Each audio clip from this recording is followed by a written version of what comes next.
സർക്കാർ ഉദ്യോഗസ്ഥർ RSSന്റെ ഭാഗമാകാൻ പാടില്ലെന്ന വിലക്ക് സർക്കാർ നീക്കിയെന്ന് കോൺഗ്രസ് വക്താവ് ജയറാം രമേശ്. 58 വർഷം പഴക്കമുള്ള വിലക്കാണ് നീക്കിയതെന്നും ജയറാം രമേശ്. സർക്കാരിന്റെ ഉത്തരവിന്റെ പകർപ്പ് പങ്കുവെച്ചുകൊണ്ടാണ് ജയറാം രമേശിന്റെ ആരോപണം. അനൂപ് ദാസ് വിവരങ്ങളുമായി ചേരുകയാണ്. അനൂപ്, BJPയും RSSും തമ്മിലുള്ള ബന്ധം വഷളാകുന്നു എന്ന തരത്തിലുള്ള സൂചനകൾ, വാർത്തകൾ, പ്രതികരണങ്ങളൊക്കെ വരുന്നതിനിടയിലാണ് ഈ നീക്കം.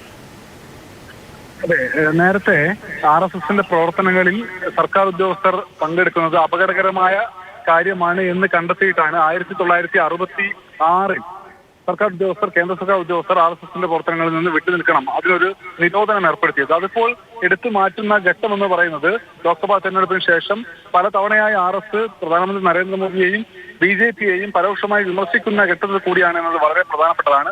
മാത്രവുമല്ല, ഇത്രയും ദീർഘമായ ഒരു കാലത്തെ നിരോധനം നീക്കുന്നത് RSSന്റെ സംഘടനാ സംവിധാനം കൂടുതൽ മെച്ചപ്പെടുത്താനുള്ള സർക്കാരിന്റെ സഹായമായി വിലയിരുത്തപ്പെടുന്നുണ്ട്. എന്തായാലും ഈ കാര്യം അതിശക്തമായി ചോദ്യം ചെയ്യുകയാണ് പ്രതിപക്ഷം. അംഗീകരിക്കാൻ കഴിയാത്ത നീക്കം എന്ന് പ്രതിപക്ഷം ഇക്കാര്യത്തെ ചൂണ്ടിക്കാണിക്കുന്നുണ്ട്.